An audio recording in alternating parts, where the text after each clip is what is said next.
Hello guys, आप सभी का स्वागत है अपने चैनल खरेज एमएस कोचिंग में। इस वीडियो के माध्यम से आप देख रहे हैं कक्षा 6वीं का सामाजिक विज्ञान का यहाँ पर 14 मार्च का रियल पेपर जो आपका आ चुका है हमारे पास। तो चलिए बिना टाइम खराब किए पहले बहुविकल्पीय क्वेश्चन देखेंगे, फिर खाली स्थान देखेंगे, फिर लघु उत्तरीय क्वेश्चन देखेंगे। तो चलिए देखते रहिए, हमारे साथ जुड़े रहिए। तो पहले क्वेश्चन में आपसे पूछा गया है, पृथ्वी का कुल कितना भाग पानी जल से घिरा है? तो यहाँ पर 3/4 भाग इसका राइट आंसर हो जाएगा। इसके बाद आता है क्वेश्चन नंबर यहाँ पर दूसरा, भारत के सबसे प्रभावशाली और लोकप्रिय महाकाव्य के नाम हैं? तो यहाँ पर इनके राइट आंसर लिखेंगे महाभारत और रामायण। तो इस प्रकार क्वेश्चन नंबर दूसरा कंप्लीट हो जाएगा। क्वेश्चन नंबर 3 देखेंगे, पंचायती राज व्यवस्था से संबंधित सही कथन हैं? इस प्रकार क्वेश्चन नंबर लिखेंगे ऑप्शन नंबर डी, पंचायत राज व्यवस्था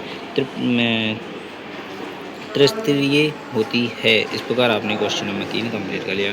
क्वेश्चन नंबर 4 देखेंगे, सबसे छोटा कार्य क्षेत्र किस इकाई का है? तो यहाँ पर ग्राम पंचायत का। क्वेश्चन नंबर 5 देखेंगे, देश की सीमा सुरक्षा का कार्य करते हैं? तो यहाँ पर सैनिक इसका राइट आंसर हो जाएगा। क्वेश्चन नंबर 6 देखेंगे और क्वेश्चन नंबर 7 देखेंगे। क्वेश्चन नंबर 6 में पूछा गया है, अंटार्कटिका महासागर को एस आकार का महासागर कहा जाता है? क्वेश्चन नंबर 7 देखेंगे, वैश्विक ऋचाएँ सप्त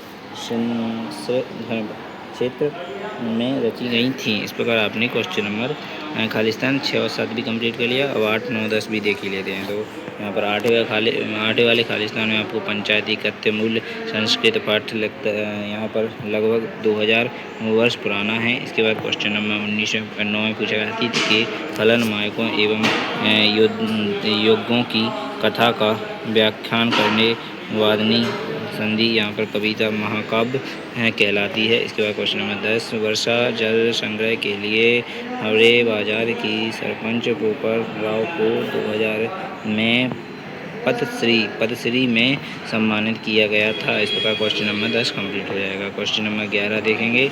तो ये रहा क्वेश्चन नंबर 11 और नीचे देखिए क्वेश्चन नंबर 12, प्राचीन समय में भारतीय वर्ष समय शब्द का प्रमुख किसके लिए किया जाता था? इस प्रकार क्वेश्चन नंबर 11 कंप्लीट हुआ। 12 देखेंगे, भारतीय आंतरिक सभ्यता में अधिकांश नगरों के 2 भाग होते हैं, वह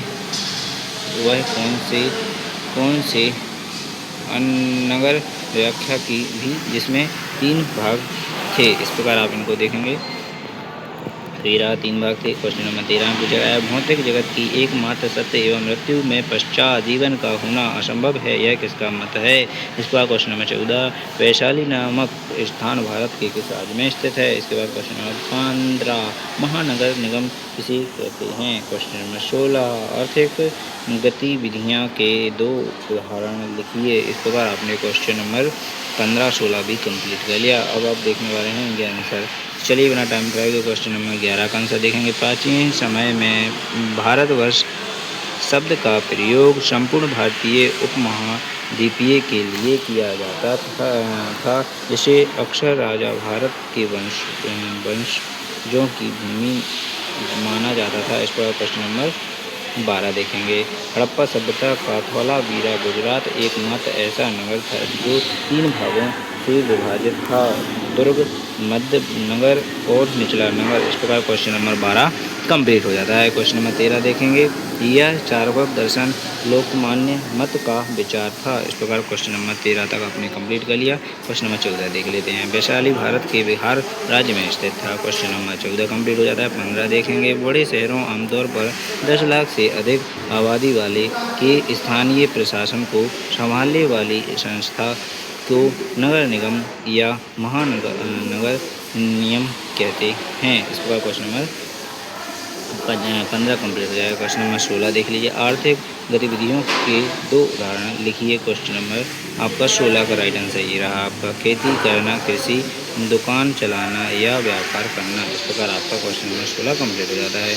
चलिए बिना टाइम खराब क्वेश्चन नंबर 17, 18, 19, 21 और 22 देख लीजिएगा। तो यहाँ पर क्वेश्चन नंबर 17, पृथ्वी की जलवायु के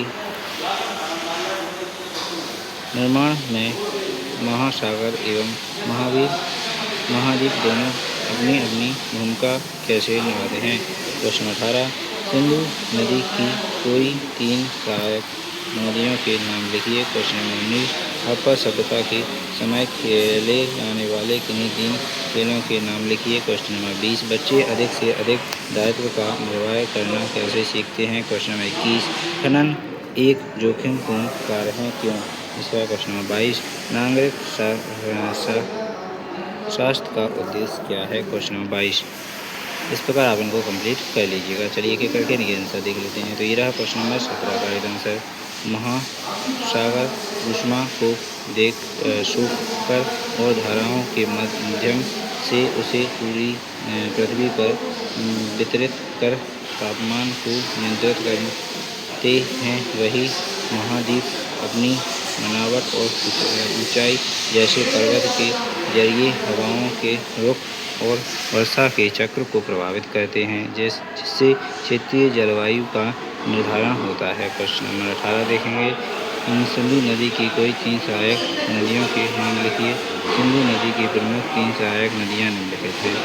झेलम, चिनाब, रावी। अन्य नामों के व्यास और सतलुज भी शामिल हैं। इस प्रकार क्वेश्चन 18 कंप्लीट हो जाता है। 19 देखेंगे, हड़प्पा सभ्यता के समय खेले जाने वाले किन्हीं 3 खेलों के नाम लिखिए।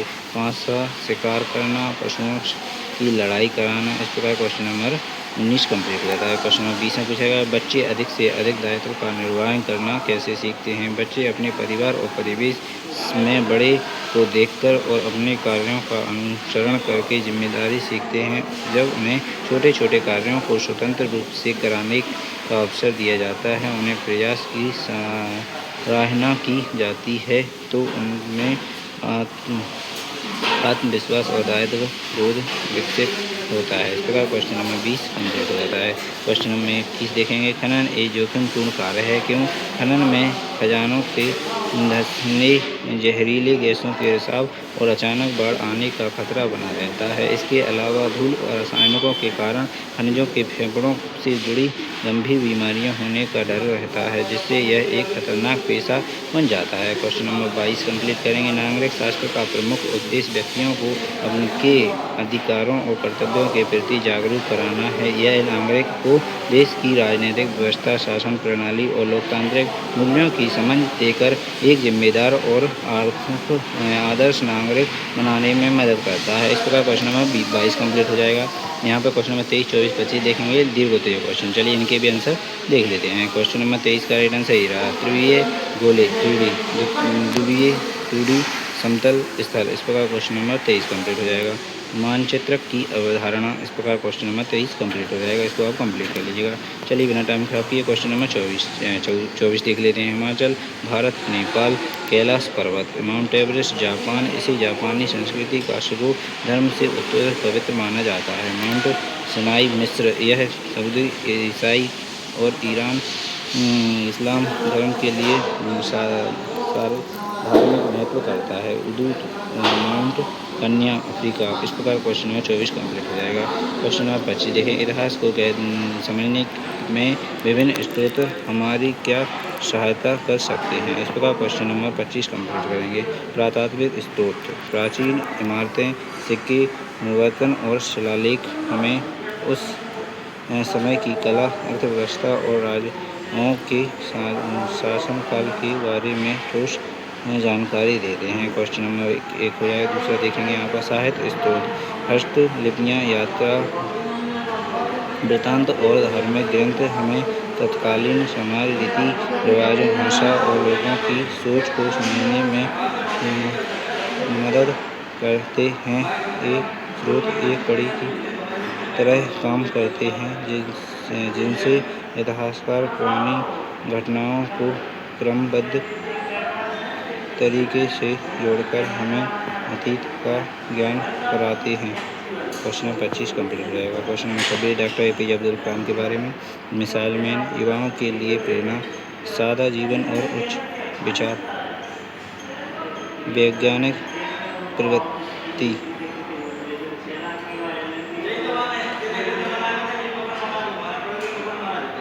दृष्टिकोण, उनकी